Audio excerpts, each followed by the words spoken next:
The sun burned low over the western rim of Redwood Bluff, casting long orange shadows across the market square. The air smelled of horses' dust and roasted corn, but in one corner of the square it stank of something far worse: desperation. Clara Jennings stood trembling on a raised wooden platform, clutching the small, sticky hands of her 3 children. Her brown calico dress was threadbare, her boots split at the seams. Each of her triplets, Sam, Lily, and June, were under the age of 4, and too young to understand what was happening, though Clara's white-knuckled grip told them something was wrong. A leather-gloved fist struck the railing. "Her husband owed me $1,000, barked Amos Kilgrove, a squat man with sharp eyes and a mean streak as wide as the Colorado River. He wore a dusty brown vest that smelled of whiskey and horses. Lost it all playing poker, then dropped dead before payday. That debt falls on her now." A ripple moved through the crowd, some watching out of habit, others out of morbid curiosity. Auctions were common in frontier towns, livestock, tools, land. But today they were auctioning something else: a woman and her children. "She and the brats are mine until the debt is worked off," Kilgrove growled. "Unless someone here thinks they're worth more than $1,000. No one stepped forward. Clara's heart thudded in her throat. Her eyes scanned the crowd faces blank. Others turned away. She felt her son Sam clench her dress. Lily started to cry, soft and whimpering. Clara bent down, whispering comfort, her own voice barely audible. "Don't cry, baby. Mama's here." A brute of a man, one of Kilgrove's workers, stepped up and grabbed Sam by the arm.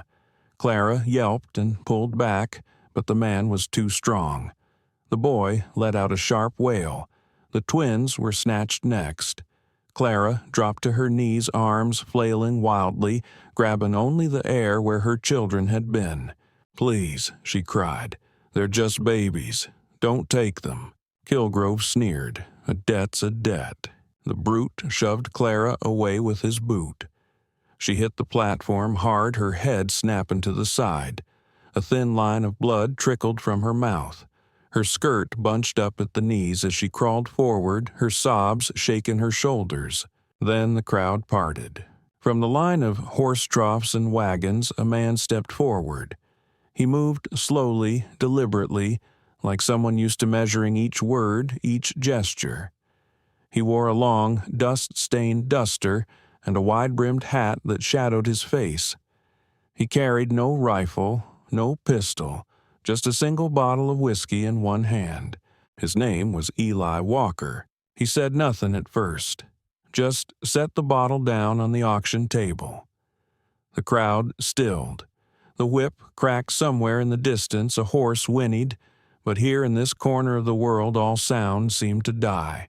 "I'll pay the full debt," Eli said quietly, his voice dry as kindling. The crowd blinked. Kilgrove laughed. "You got that kind of money, that coat says you ain't got a dime." Eli didn't flinch. He reached into his pocket and pulled out something small, silver, caught the light. A necklace. A worn silver chain with a delicate locket, scratched and aged but still intact.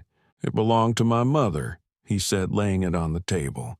"I'll bring the rest in 3 days. But this holds more worth to me than coin. Let them go." Kilgrove stared at the necklace. "You'd trade your dead mama's keepsake for a stranger." "I'd trade it to stop a man like you," Eli replied evenly.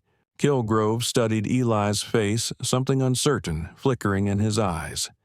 He was used to cowards, not calm men with steel in their spines. Finally, he spit on the ground and grunted. "You've got 3 days. If I don't see silver, I'll come calling." Eli didn't answer. He turned to the children, who now clung to their mother in a trembling pile. Gently, he bent down and lifted Sam into his arms, then one of the twins. The other followed tottering after him. Clara, too stunned to speak, stood and staggered after them as the silent man led her toward a battered wagon at the edge of the square. The crowd whispered behind them, unsure what they had just witnessed. As they rolled out of Redwood Bluff, Clara sat hunched in the wagon bed, her arms wrapped around her children. Every bump jolted her body, but she didn't flinch. She couldn't. She'd been bought again, and she had no idea what that meant. "I'll work," she whispered to the man driving the wagon. "Hard. I'll do whatever you say. Just, please don't take my children." Eli said nothing. He just kept his eyes on the road reins steady in his hands. Behind them, the sun sank below the horizon like an ember in a dying fire. And somewhere between the shadows and the silence, a flicker of something new stirred in Clara's chest, something too fragile to name just yet. But it felt a little like hope. The trail curved through foothills scarred by years of drought and storms. Clara Jennings held her 3 children close as the wagon climbed the last ridge above a pine-choked valley. The cabin came into view slowly, like a secret being told. It was plain, just rough-hewn logs, a sagging porch, and one crooked chimney puffing a thin ribbon of smoke. But to Clara, it looked like the edge of the world. She didn't know what Eli Walker expected of her. Men like him didn't help without a price. She'd seen it too many times, kind words that turned cruel safe places that came with locked doors and whispered demands. Still, she whispered a thank you as the wagon groaned to a stop. "I'll do as you say," she added quickly, not meeting his eyes. "I can cook, clean, watch the stock. You won't regret it." Eli didn't respond. He dismounted, lifted each of the triplets from the wagon with surprising gentleness and carried them inside one by one. Then he handed Clara a tin cup of water and said, "You and the kids sleep in here. I'll take the barn." She blinked. You're not staying in the house." He just tipped his hat and turned boots crunching across gravel as he disappeared into the night. That first night, Clara didn't sleep. She curled around her children like a shield, watching the door, waiting for it to creak open and for everything to change. Every sound in the wind, each snapping pine branch, tightened her chest. But morning came, and with it, silence. No demands, no voices. Just the quiet rustle of trees and a distant rooster crowing. The stove was cold. Clara built a fire, found a tin of cornmeal on a dusty shelf, and stirred a pot with shaking hands. The air smelled of smoke and ash. She fetched water from the pump out back, even though the freezing water made her skin crack. Her fingers bled, but she wrapped them in strips of fabric and kept going.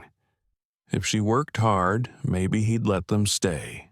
When the door opened and Eli stepped inside, she froze mid-stir. Her dress was soaked up to the knees, her hands red and raw. He stared at her, not cruelly, but not softly either. Just steady. "You don't need to act like a servant," he said quietly. "And you don't need to bleed to prove your worth." Clara said nothing. She didn't know how. "All I ask," he added, "is that you take care of the children." She turned slowly, unsure if she had misheard him. But he was already gone again, leaving behind a silence that felt unfamiliar, not heavy, not expectant, just still. That day, Clara scrubbed the floor until the splinters dug into her knees. She washed clothes and hung them from a line she strung between porch posts using her own torn shawl. The children played in the dirt, chasing chickens and poking at bugs. Sam gave Eli a nickname that afternoon, Silent Uncle. It stuck. Eli didn't say much, but he saw everything. That evening, he mended the back step where Lily had tripped. The next morning, he replaced the roof patch where rain had leaked in the night. He sanded down the porch rail so the twins wouldn't get splinters. Clara noticed even if she didn't say it. One afternoon, while the sun cast long shadows through the cabin, Eli placed 3 stools at the kitchen table. Each was perfectly sized for a child. Their initials, S, L, and J, were carved into the legs. Clara stared at them stunned. Later that week, she found a small wooden box on the table. Inside, a comb carved from ivory, a neatly folded cotton handkerchief, and 3 pairs of wool socks.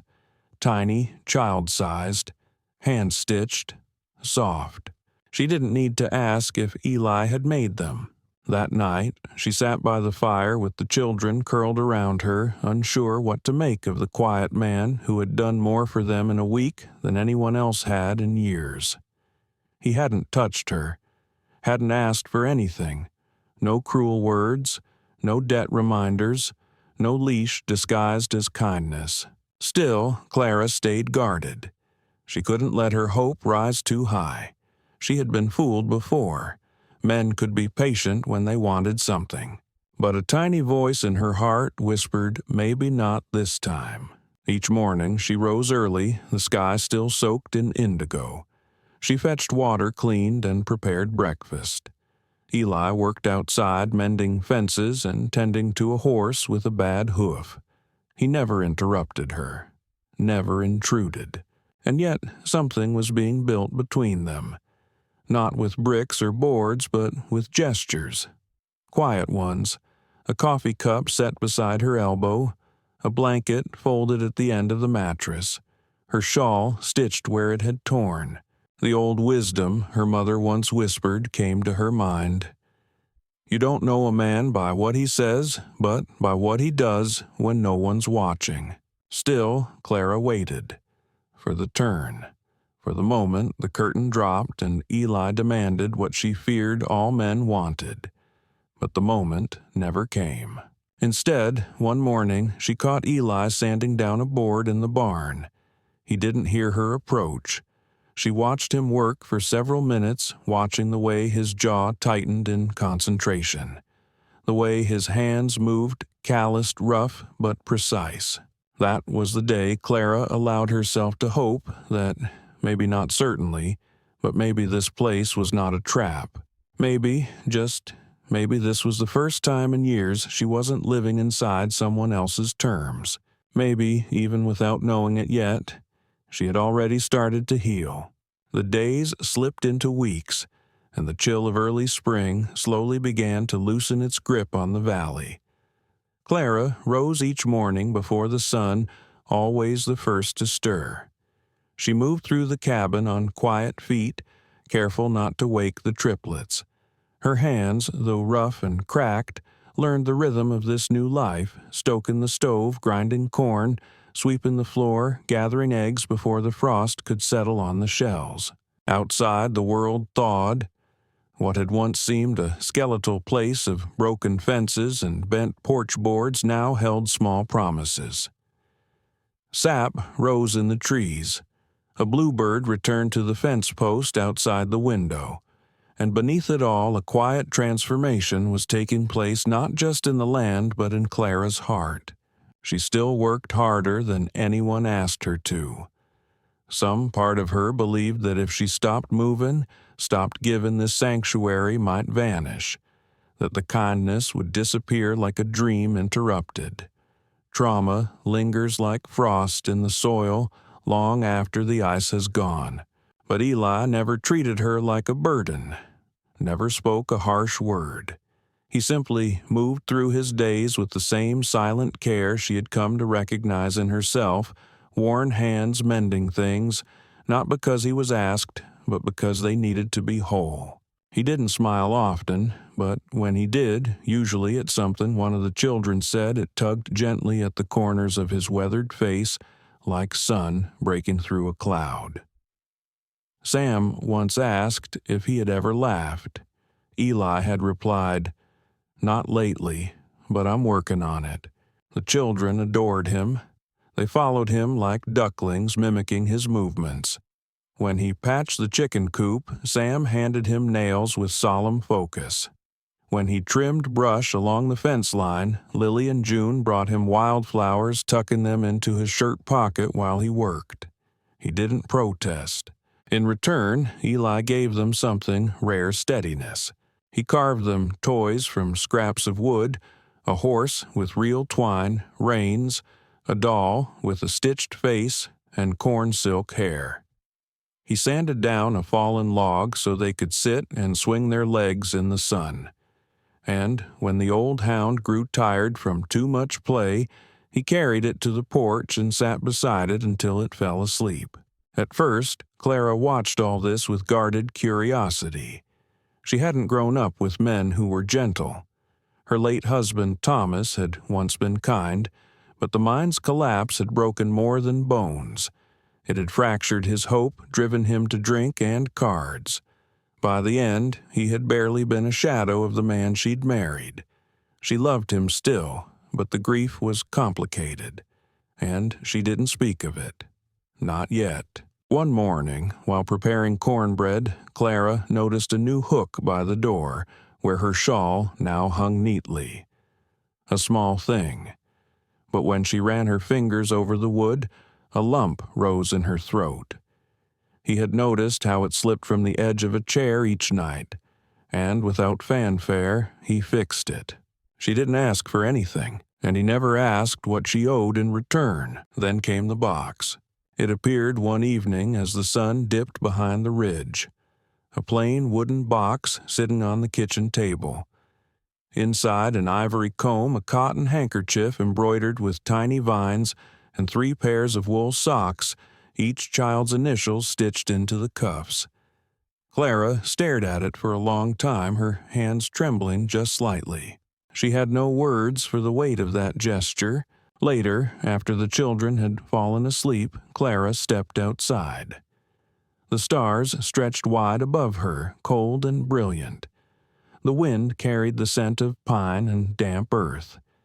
She found Eli sitting near the woodpile, sharpening a blade by firelight. "I saw the box," she said quietly. He didn't look up, just nodded once. "They're perfect," she added. "You didn't have to." "I know," he said. She lingered a moment longer, searching for something to say. When people do things like this, they usually want something." Eli stopped his sharpening. For a moment, there was only the sound of wind. Then he said, "I already have something. Peace." Clara returned inside her cheeks, wet, though she didn't remember crying.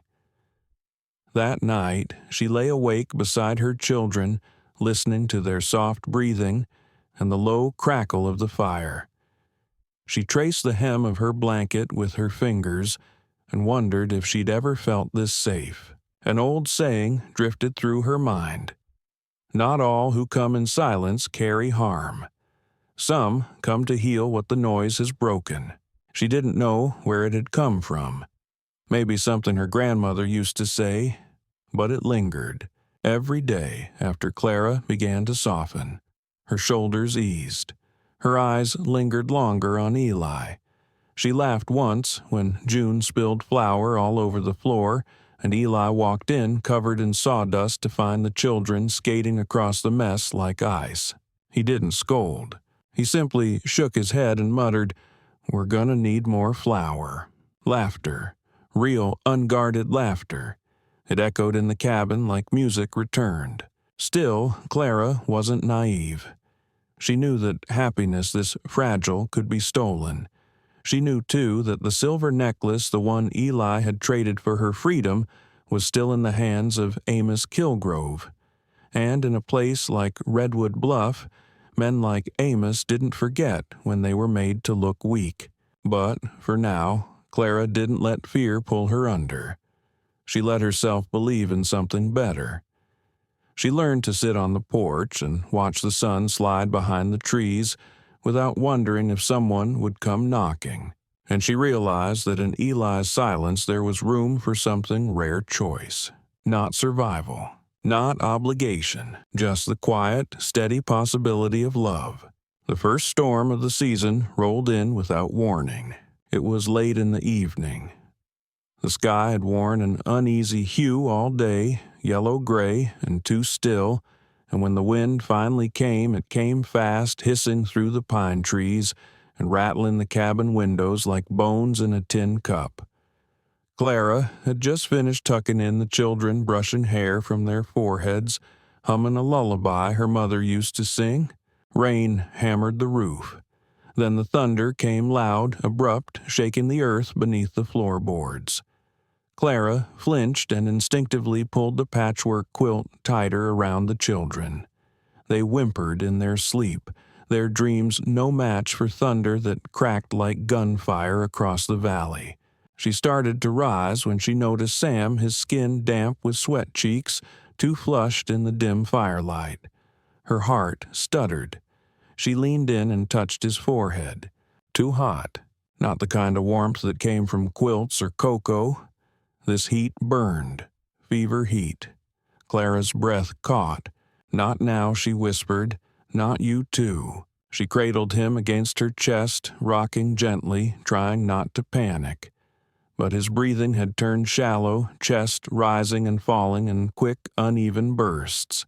She used cold rags from the basin. Nothing helped. Her hands trembled as she whispered, "Please, please stay with me." Eli stepped through the door moments later, soaked to the skin. His coat was slick with rain, his hair plastered to his forehead. "I need help," Clara said before he could speak. Her voice cracked. "Sam's burning up. He can't breathe right." Eli didn't hesitate. He crossed the room in 3 strides, knelt beside the boy, laid a hand on his brow. "I have to go," he muttered, and then he was gone. No explanation, no lantern, no raincoat, just vanished into the storm. Clara stood at the door, watching the rain swallow his figure, heart hammering, wondering if she'd just imagined him at all. She held Sam close, murmuring to him, ignoring the tears that ran down her face and soaked into the boy's curls. Time stretched. 1 hour, maybe more. She had no way to tell. Then footsteps. A figure at the edge of the light. Clara rushed to the porch just as Eli emerged from the tree-lined mud to his knees, clothes clinging like a second skin, and a bundle of herbs in his hand. He said nothing, just thrust them toward her, rain dripping from his fingers. "Boil these," he said, voice hoarse. "Use the steam. Wrap it in cloth. Press it here." He gestured to Sam's chest, then his head. "Repeat. It'll break the fever." Clara didn't ask how he knew. She moved. The stove roared to life. The cabin filled with the pungent scent of pine and bitter root. Steam rose thickly from the damp cloths. Clara pressed them to Sam's skin, while Eli worked the pump for fresh water, his hands shaking but steady. They worked in shifts, speaking only when necessary, swapping out rags, whispering comfort, praying, though neither said it aloud. By morning, the fever had broken. Sam slept deeply, his breathing now slow and even. Clara sat against the wall, holding him too tired to cry. Eli stood in the doorway, leaning against the frame, soaked and silent. He hadn't changed clothes. He hadn't eaten. He just watched. Clara looked up at him, and something shifted. For the first time, she didn't see the man who bought her freedom. She didn't see a silent protector or a stoic rancher. She saw a man who ran into a storm with nothing but a name and a stubborn heart to save her son. She saw someone who had made an oath, not with words, but with action. Later that day, when the sky cleared and the sun returned, she found Eli sitting on the edge of the porch mending a fence post with careful precision.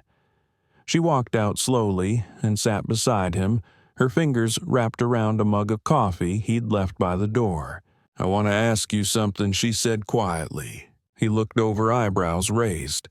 "You could have let us go," she continued. "Let Kilgrove have us. It would have been easier." Eli shook his head. "No, why not?" He was quiet for a long time. Then he said, "When I was 10, my mother got sick. We had nothing. No money, no doctor. The man who owned the land told us to leave, said she wasn't worth the medicine. Clara held her breath. She died the next morning. He continued alone in the dirt. I buried her myself. I was a boy with nothing but 2 hands and a prayer. I swore if I ever saw someone like her again, I wouldn't turn away. She stared at him. You saved me, she said. Eli looked down. I tried. For a long moment they didn't speak.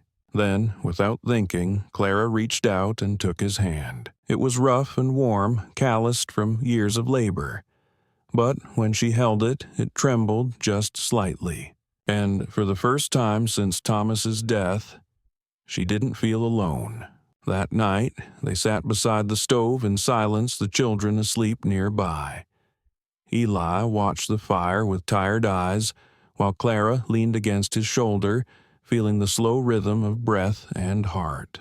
It wasn't love, not yet, but it was something deeper than survival. It was the start of trust, and in the wild heart of the frontier that was a miracle all its own. 3 days after the storm passed and the fever broke, the necklace still hadn't been reclaimed. It haunted Clara, not because she wanted it, but because of what it had cost. She couldn't stop picturing the silver chain in Eli's hand, the way he'd laid it down in Redwood Bluff, like a man laying down a part of his soul. He had traded something sacred to free them, and in towns like that, debts left hanging in the air had a way of curdling into rumors. It started with whispers. That Eli Walker had made a deal he hadn't finished. That the widow and her children were living on land bought with promises, not payment. That Amos Kilgrove had been made a fool of, and Amos didn't take kindly to fools. The first warning came in the form of a visitor. A man named Travis rode up late one afternoon while Eli was working the east pasture. Clara answered the door with her youngest on her hip, her other 2 hiding behind her legs. Travis didn't wear a badge, but he had the kind of slick grin that looked practiced. He claimed to be a trader, said he'd heard about Clara's herbs and was looking to barter. But his boots were too clean for someone who worked the land, and his eyes slid across the cabin in a way that made Clara's skin crawl. She offered him dried lavender and nothing more. He accepted it with a smirk, tipped his hat, and rode off. But she didn't sleep that night. 2 days later, she saw a figure outside the barn after dark. A shadow. Gone before she could call out. The next morning, Clara found a knife embedded in one of the porch posts. Its handle was carved bone. The blade was thin and cruel, clearly placed with intention. Eli said nothing when she showed him. Just nodded, went into the barn and opened an old cedar chest tucked beneath a stack of tarps. Inside lay a rifle wrapped in oilskin. Clara stood behind him, one hand on the doorframe. "I thought you didn't keep guns." "I don't," Eli replied, unwrapping the rifle with steady hands. "Not unless I have to." She watched him clean it, methodical, almost reverent. She said nothing until his fingers stilled. "You were a soldier," she said softly. He nodded. "A long time ago. Carried this thing into places I'd rather forget." He stared at the rifle a long moment before setting it aside. "But I kept it in case I ever needed to protect something worth keeping." His voice cracked on the last word. Not a sob, just a hairline fracture in his silence. Clara crossed the room, knelt beside him, and reached for his hand. "You don't have to do this alone." The next morning, Eli saddled his horse and packed a satchel with water jerky and a cloth-wrapped bundle. "I'm going to get it back," he said simply. Clara stood on the porch with the triplets clinging to her dress, a shawl wrapped tight around her shoulders. "You've done enough," she said. "I made a promise," he replied. "Promises matter." She said nothing more, only nodded, and watched him ride out as the morning sun turned the frost to gold. The trail to Redwood Bluff cut through ravines and silent warfields from Eli's past. Every tree seemed to whisper memories he'd tried to bury, men falling, brothers shouting, smoke clinging to the sky. But he rode on. When he reached the saloon, the usual crowd was there, Kilgrove in his corner, drink in hand, sour grin on his face. The room fell silent as Eli entered. He walked straight to Kilgrove's table and laid the bundle of silver bars on the scarred wood. "For the necklace," Eli said, voice calm. Kilgrove sneered. "Silver's silver, but that ain't what we agreed." "You set a trap," Eli replied. "But I don't bargain with men who use children to settle scores. You don't tell me how to run my business." "No," Eli said, tapping the silver. "But I'm telling you, this deal is finished, and you're not owed another thing." Kilgrove stared him down. The room held its breath. "You think honor buys you the right to speak to me like that?" Kilgrove asked. "No," Eli said, "but this does." He stepped back, squared his shoulders. The bar was quiet as Kilgrove studied the man before him. Not angry, not loud, just steady, unmoving. A few heartbeats passed. Then Kilgrove snorted, tossed the necklace across the table, and muttered, "Take it, and get out of my town." Eli didn't smile. He didn't say, "Thank you." He just picked up the necklace, wrapped it carefully, and walked out. The ride home felt different. The land was the same pine trees and sharp rocks and wide skies, but Eli's heart felt lighter. The necklace pressed against his chest like a heartbeat he didn't know he'd missed. When he crested the ridge and saw the cabin in the dusk light, smoke curling from the chimney, he let out a breath he'd been holding since the day he met Clara. The children came running. Clara stood on the porch, her hand shielding her eyes from the sunset. When she saw the chain in his palm, she didn't speak. She just reached out, touched it, and whispered, "You didn't have to." "I know," he said, "but I wanted to." Spring arrived like a guest, too polite to knock first with warm breezes, then with green tips pushing through the frost-cracked earth. Wildflowers peeked out between blades of grass. The old pine trees softened in the sunlight. Clara planted seeds along the porch railing, lavender daisies, forget-me-nots flowers her mother had once taught her to grow when life was simpler and full of laughter. The triplets ran barefoot through the grass, chasing the old hound tumbling in the dirt, their laughter rising like birdsong through the valley. Eli carved them wooden spoons to play with, then built a swing between two sturdy posts. They called it the flying chair. He never said so, but Clara could see the joy in his face every time they squealed. One morning, Clara found the necklace, his mother's necklace, resting in the center of the kitchen table, wrapped in clean linen. She picked it up, cradled it in her palm. It was heavier than she remembered. When she turned it over, she gasped softly. The back had been engraved, "Clara chosen by the heart." That afternoon, Eli walked with her out to the fields where the mustard flowers blanketed the hill like gold coins scattered in silk. He had no suit, no preacher, just his patched coat and steady hands. Clara wore a pale blue dress she had sewn herself, the same one she'd worn the day he took her from the auction block. The children wore wildflower crowns.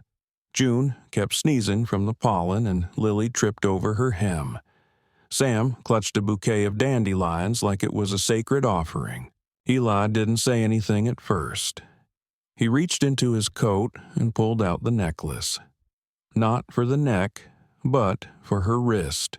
"I gave this up to save you," he said quietly, "and I never wanted it back unless you chose to wear it."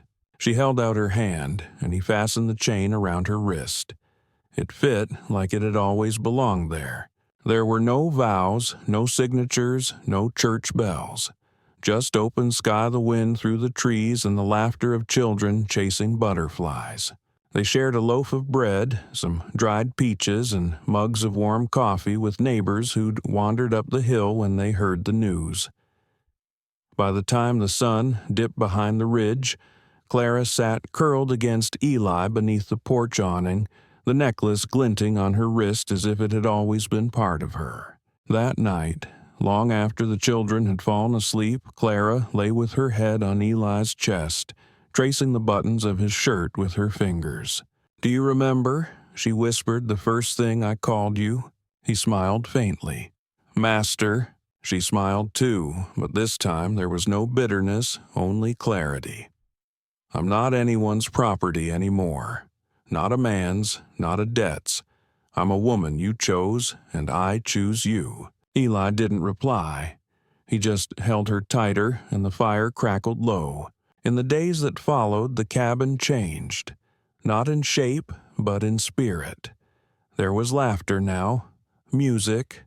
Clara hummed while she cooked. The children drew with charcoal on scrap wood.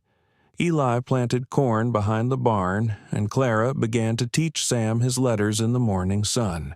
The land, once scarred and silent, was healing too. Neighbors stopped by with pie and conversation. A few old-timers said they'd never seen Eli Walker talk so much. Most swore they hadn't seen him smile in years. But now he did. Often. They weren't a perfect family. Some nights were hard. Some days ended in exhaustion.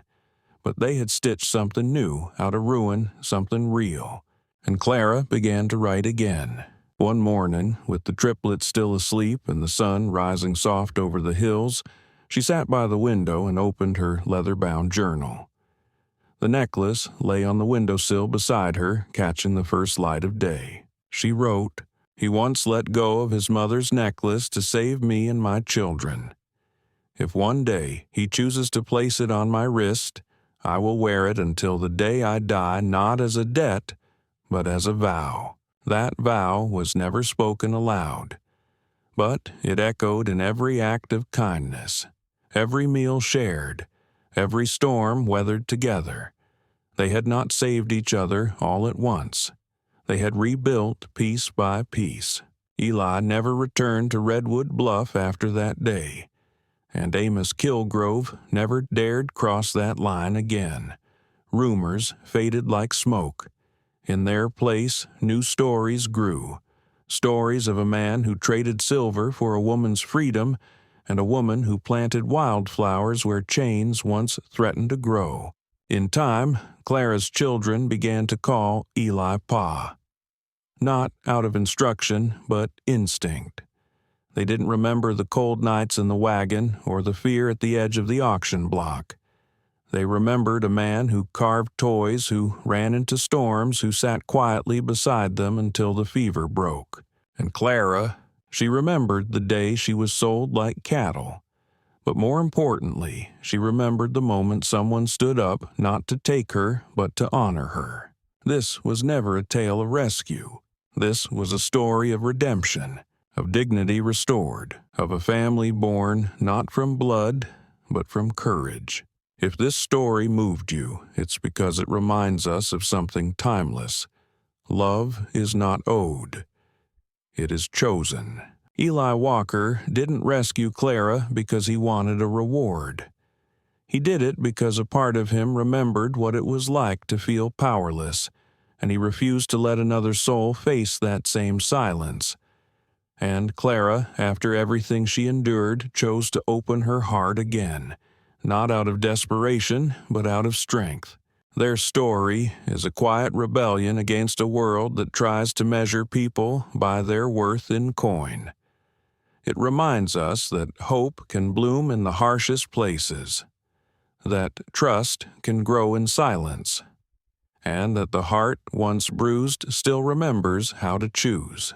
In a time when women could be sold and children silenced by debt, one man stood up not to own, but to honor. And in doing so, he changed the fate of a family. So, if you've ever felt forgotten, if you've ever wondered whether love still has a place in this noisy world, let this story be your answer. Because even in the dust and danger of the old frontier, love still had the final word. If this story touched your heart, please like, comment, and subscribe to Whispers of the Wild West. Tell us in the comments What would you trade to protect someone you love? And ride with us again. Next video for another story that was never meant to be forgotten.